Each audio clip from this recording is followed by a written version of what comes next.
حدیث کے سلسلے میں اہل علم نے یہ اہتمام کیا کہ حدیث بیان کرنے کے ساتھ ساتھ اس کی سند بھی انہوں نے بیان کی۔ سند کس کو کہتے ہیں؟ راویوں کی چین، یعنی راویوں کا سلسلہ، یعنی جو روایت کریں، کس نے کس سے سنا، کس نے کس سے سنا، ہوتے ہوتے اصل قائل تک، اصل بولنے والے تک بات جا کے پہنچنا، وہاں سے یہاں تک بات کیسے آئی، تو اس پائپ لائن کو کیا کہتے ہیں؟ پانی وہاں سے آیا یہاں تک آیا، تو کیسے آیا؟ یا فلاں گاڑی سے اس میں بیٹھا، پھر وہ گاڑی سے بدل کے اس میں، پھر اس میں، تو کیسے بات پہنچی، اس سلسلے کو کیا کہیں گے؟ سند۔ عبداللہ ابن مبارک رحمہ اللہ فرماتے ہیں الاسناد عندی من الدین۔ عبداللہ ابن مبارک امام البخاری کے اوپر کے اساتذہ میں سے ہیں اور بڑے اہل علم میں سے گزرے ہیں۔ الاسناد عندی من الدین ولولا الاسناد لقال من شاء ما شاء فاذا قیل له من حدثک بقی۔ امام مسلم نے اپنے مقدمے میں اس کو ذکر کیا ہے، اور امام الترمذی نے بھی اس کو العلل میں ذکر کیا ہے۔ ترمذی کی کتاب میں مختصر ایک ضمیمہ اس کو آپ کہیں، جوڑا ہوا حصہ اصل ترمذی میں جو امام ترمذی کا ہی لکھا ہوا ہے، اس کا نام کیا ہے؟ العلل۔ العلل کا مطلب کیا ہے؟ علل کس کی جمع ہے؟ علیل کی۔ علل جمع ہے علت کی۔ علتن، علت کے معنی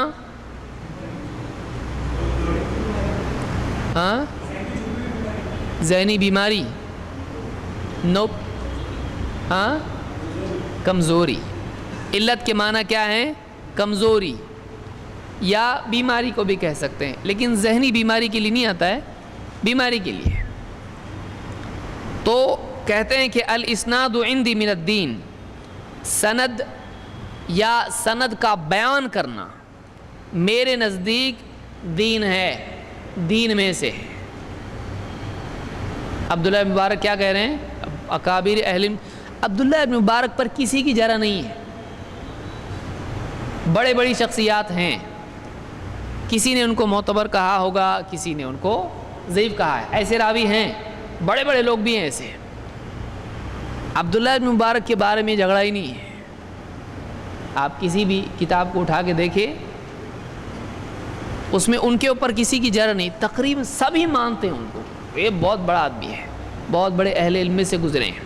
ابقری تو کہتے ہیں کہ الاسناد عندی من الدین، کہ سند کا بیان کرنا میرے نزدیک دین میں سے ہے۔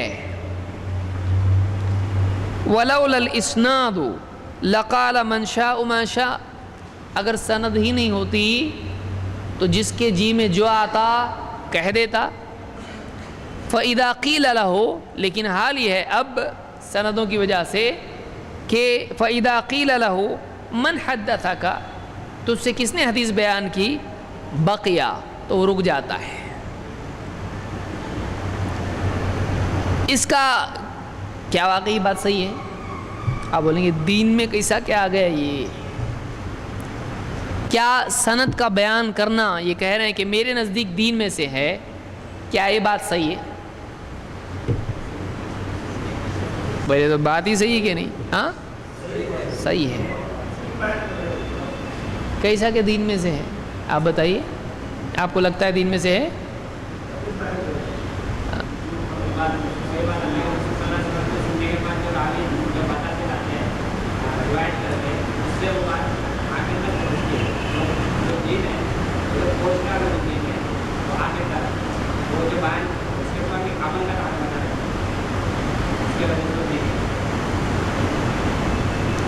تو اگر وہ بات بغیر سند کے بیان کر دی جائے تو اس پہ عمل نہیں کرے گا آدمی؟ اصل تو بات پہ عمل کر رہا ہے نا، سند پہ عمل کدھر کر رہا ہے؟ اگر کوئی آدمی سند چھوڑ کے اگر اس کو بات بتا دے تو دین نہیں ہے، یعنی حدیث بیان کرنا دین نہیں ہے، سند بیان کرنا دین ہے.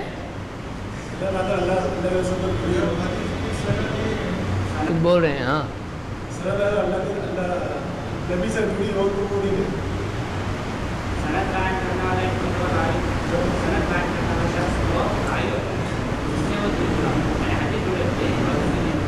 تو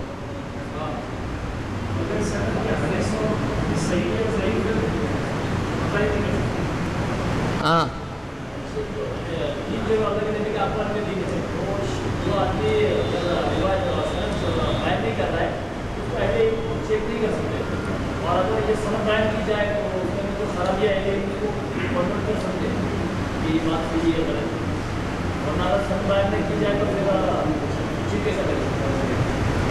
دیکھیے، ہاں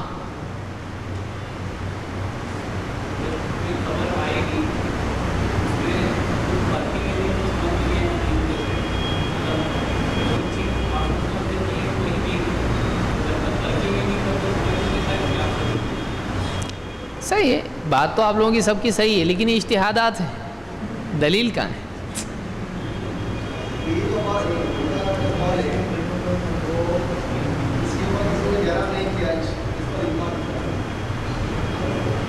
اجماع سکوتی ہے اس میں. اچھا چلو، کہیں کچھ نہیں ملا تو اجماع مل جاتا اپنے بات صحیح ہے. ہاں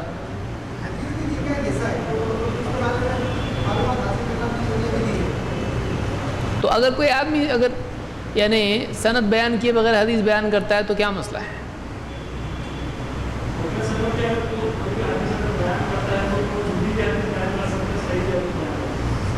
آرگیومنٹ صحیح ہے.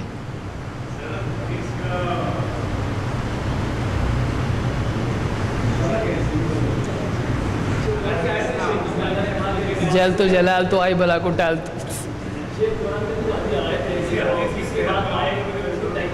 بالکل، قرآن میں اللہ نے کہا ان جاءکم فاسق بنبأ فتبینوا، اگر کوئی فاسق تمہارے پاس خبر لے کر آئے تو اس کی کیا کرو؟ تحقیق. جب راوی ہی نہیں ہوگا تو تحقیق کیا کریں گے؟ سمجھ میں آیا؟ اب کبھی راوی ایک ہوگا، کبھی دو، کبھی تین، کبھی چار. سمجھ میں آ رہا ہے؟ راوی مطلب اللہ نے کیا بتایا؟ کوئی خبر لے کے آئے تو ایک تو یہ کہ ڈائریکٹلی خبر آئے گی. اب ایک راوی آیا آپ کے پاس، اب سمجھیے اس کو اچھے سے سمجھ لیجئے. ایک راوی آپ کے پاس آیا، اب اس نے بتایا ایسا ایسا ہوا. اس سے آپ نے پوچھا تو تھا وہاں پہ؟ نہیں، مجھ کو فلاں نے بتایا. تو اب آپ بولیں گے میں نے اس کو چیک کیا بس ہو گیا نا، ابھی چلے گا؟ خبر تو ادھر سے آئی ہے، تو آپ کو کیا کرنا پڑے گا؟ وہ کیسا چیک کرنا پڑے گا. آپ نے اس سے پوچھا، مثلا ایک سادی مثال، ہم پریکٹیکل مثال لیتے ہیں. آپ نے اس سے پوچھا تجھ کو کس نے بتایا؟ بولے گا مجھ کو تو فلاں نے بتایا ہو. آپ اس کے پاس گئے، آپ نے پوچھا تو نے دیکھا ہو؟ نہیں، مجھ کو فلاں نے بتایا. جا کے دیکھا تو وہ آدمی جھوٹا ہے. تو اگر آپ ان تین پر بھروسہ کر لیتے تو اس چوتھے آدمی تک آپ پہنچتے نہیں. تو معلوم ہوا کہ آپ کو اصل قائل تک پہنچنا ضروری ہے. کیونکہ ایسا ہوتا ہے کہ ایک سچا آدمی غلطی سے کسی ایسے آدمی سے نقل کرتا ہے جو معتبر نہیں ہوتا ہے.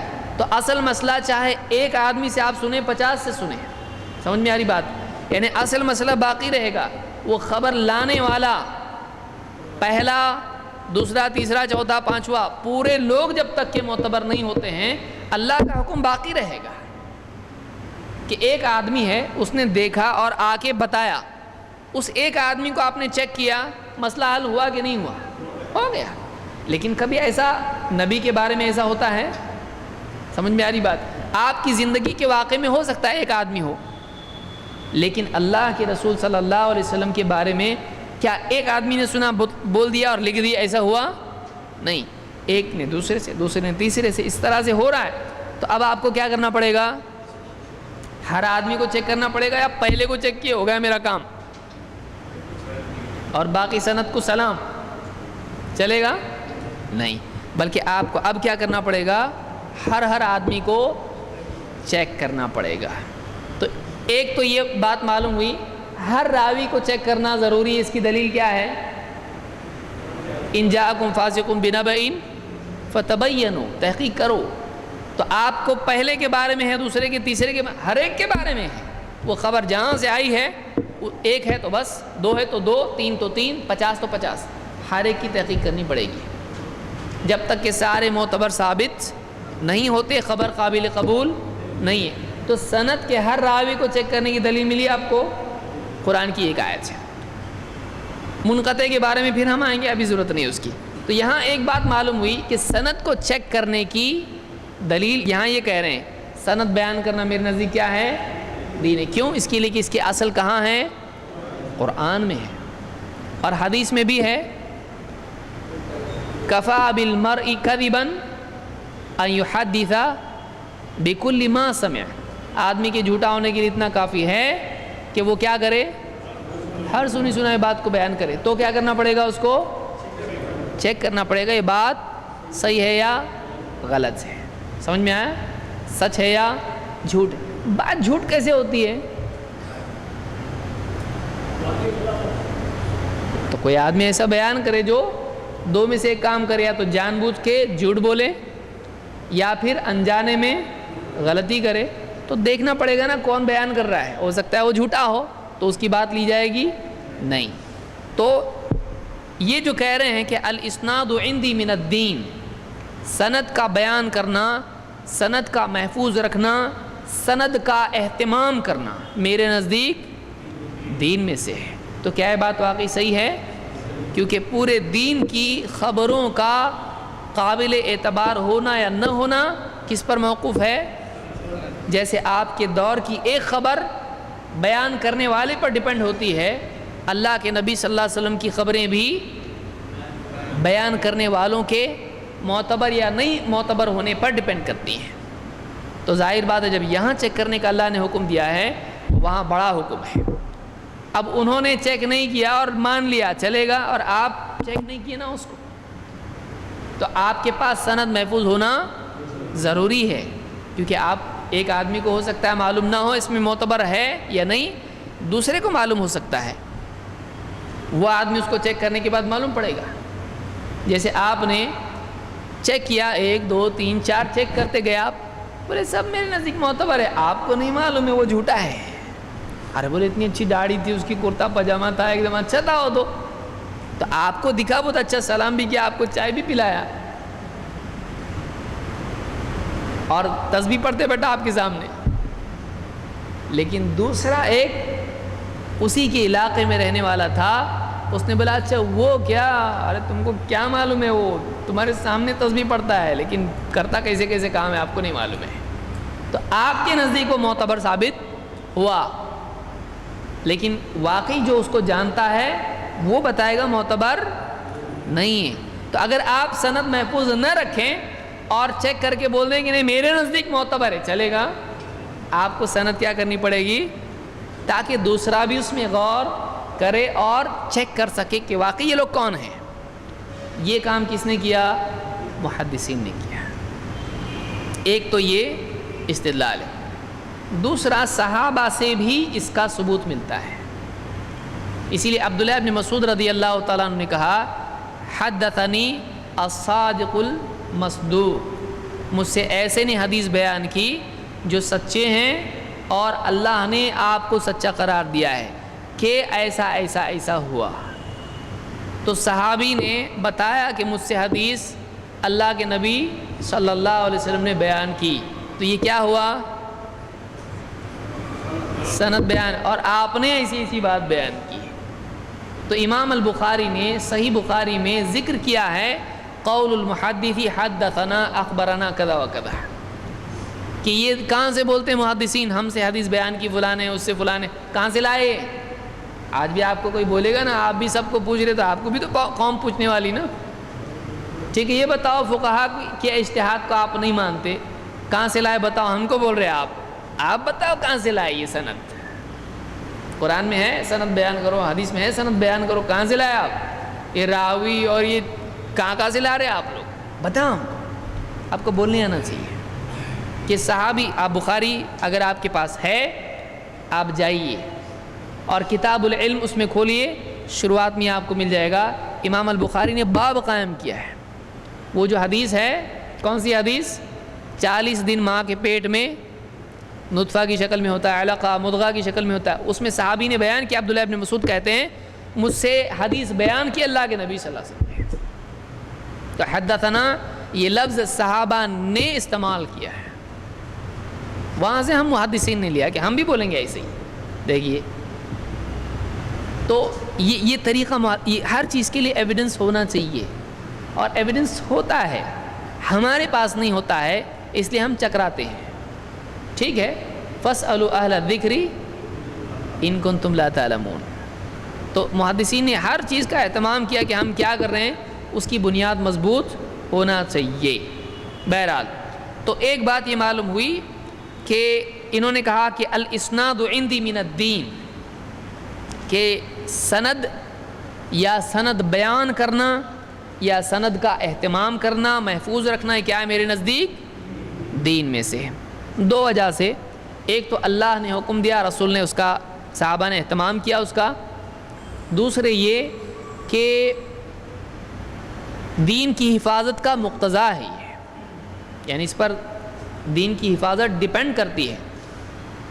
تو ایک قاعدہ ہے جو فقہا مانتے ہیں، جو لوگ فقہ کو مانتے ہیں، وہ لوگ یہ قاعدہ مانتے ہیں کہ جس چیز کے بغیر واجب ممکن نہیں ہے وہ چیز بھی واجب ہو جاتی ہے۔ ما لا یتم بہ الواجب فہو واجب، کہ جس چیز کے بغیر واجب نہیں حاصل کر سکتے ہیں وہ واجب ہو جاتا ہے۔ مثلا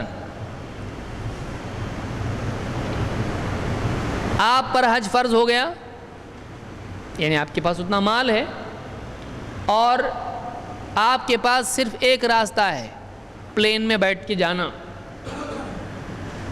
تو پاسپورٹ بنانا کیا ہو جائے گا؟ پاسپورٹ بناؤ، کچھ ہے قرآن میں؟ نہیں ہے۔ لیکن اب آپ کے اوپر کیا ہو گیا وہ؟ کیوں؟ اس لیے کہ آپ کا حج کا سفر کرنا کس پر موقوف ہے؟ اگر وہ نہیں تو حج بھی نہیں، تو وہ بھی کرنا آپ کے لیے کیا ہو جائے گا؟ ضروری ہو جائے گا، واجب ہو جائے گا۔ سمجھ میں آیا؟ پانی آپ کے پاس نہیں ہے اور کوئی پانی بیچ رہا ہے اور کہیں پانی نہیں ہے اور نماز کا وقت ہو گیا، آپ کے پاس پیسہ ہے، پانی آپ کو خریدنا پڑے گا کہ نہیں؟ اب بولیں گے ایسا کیسے، پانی خریدنے کا حکم تو قرآن میں کہیں بھی نہیں ہے۔ لیکن آپ کی نماز کس پر موقوف ہے؟ وضو پر، اور وضو پانی پر، اور پانی کے لیے آپ کو کیا کرنا پڑے گا؟ ابھی بوٹل لینی پڑے گی، بسلری آپ کو خریدنا پڑے گا۔ تو اگر آپ نہیں خریدتے پانی تو آپ کا وضو نہیں تو نماز نہیں، تو آپ کے اوپر اب کیا ہو گیا؟ وہ لینا واجب ہو گیا۔ سمجھ میں آیا؟ تو جس چیز کے بغیر واجب نہیں مکمل ہو سکتا ہے وہ چیز بھی کیا ہو جاتی ہے؟ واجب ہو جاتی ہے۔ اسی پر سے آپ مدارس وغیرہ کو سمجھ سکتے ہیں۔ ابھی ہم اصول فقہ میں دیکھیں گے وہ سب، سمجھ آیا؟ کہ اس کے بغیر دین کا نقصان ہو سکتا ہے۔ اسی لیے عمر رضی اللہ تعالیٰ نے کیا کیا تھا؟ رائے کیا دی تھی؟ قرآن کے جمع کرنے۔ کیوں؟ اگر ایسا نہیں کریں گے ضائع ہو جائے گا۔ تو قرآن کی حفاظت کیا ہے؟ لازم ہے، اس کو محفوظ رکھنا ضروری ہے۔ تو اس لیے انہوں نے رائے دی تھی، تو اس کے بغیر نہیں ہو سکتا ہے، کیونکہ حفاظ کے دلوں میں ہوگا۔ بل ہوا آیات بینات فی صدور الذین اوتوا العلم، اللہ نے کہا یہ کیا ہے؟ یہ نشانیاں ہیں، آیات ہیں، کن کے دلوں میں؟ جن کو علم دیا گیا ہے۔ معلوم ہے واقعی حفظ ہونا چاہیے، حفاظ قرآن کے ہونا چاہیے امت میں، یہ محفوظ رکھنے کا طریقہ ہے قرآن کے۔ بہرحال تو الاسناد عندی من الدین ولولا الاسناد لقال من شاء ما شاء، فاذا اگر اسناد نہیں ہوتی تو جس کے جی میں آتا بول دیتا۔ کیسا ہوتا؟ لوگوں میں جھگڑا ہوا، اب جھگڑے میں آدمی کیا بولتا؟ ایک حدیث میں ایسا ہے کہ تم کو میری بات ماننی پڑے گی، اور بولے کہاں ہے حدیث؟ سند نہیں ہے اس کی، بس حدیث ہے ایسی، سند کی ضرورت کیا ہے؟ آپ بتائیے دنیا کا کیا حال ہوگا جب جانچنے کا پیمانہ ہی نہیں کوئی۔ جیسے یعنی کوئی بھی آدمی بول دے اللہ کے نبی صلی اللہ علیہ وسلم نے کہا ہے، سوتلے بیٹے کو پوری جائیداد دینا چاہیے. ارے کہاں سے لائے حدیث؟ تو کچھ بھی حدیث آدمی بیان کرنا شروع کر دے گا. بڑے بیٹے کو ڈبل دینا چاہیے میراث میں سے, سب سے زیادہ بڑے بیٹے کو ملنا چاہیے. کوئی بھی کچھ بھی کرے گا. پھر اپنی حدیث میں ہے ایسا. کون سی حدیث ہے؟ ہیلو سنو, میں دے رہا ہوں ابھی تازہ تازہ. تو جو آدمی جس کے جی میں آئے, آپ بتائیے چیک کیسا کریں گے آپ حدیث؟ کوئی آدمی لکھ دیا کتاب میں اللہ کے رسول صلی اللہ علیہ وسلم نے فرمایا ایسا ایسا ایسا ہے. اب آپ بولو رسول کا نام آیا, پہلے انگوٹھا چوما, بعد میں ماننا ہے. اب کیا کریں گے آپ بتائیں؟ کوئی چیک کا ذریعہ, رسول کی بات نہیں مانتا ہے تو چیک کیسا کریں گے؟ لولا الاسناد لقال من شاء ما شاء, کہ اگر سندیں نہیں ہوتی, سند کا اہتمام نہیں کیا جاتا, جس کے منہ میں جو آتا بول دیتا. حدیث کا نام بنا کے, نبی کا نام بنا کے کچھ بھی بول دیتا. کہتے اسی لیے کہتے ہیں کہ فَإِذَا قِيلَ لَهُ مَنْ حَدَّثَكَ بَقِيَ, لیکن جب اس سے پوچھا جاتا ہے ٹھیک ہے حدیث ہے نہیں, تم سے کس نے بیان کی بتاؤ ذرا ہم کو, تو رک جاتا ہے. کیوں؟ کسی کا نام دے گا, دو میں سے ایک ہوگا.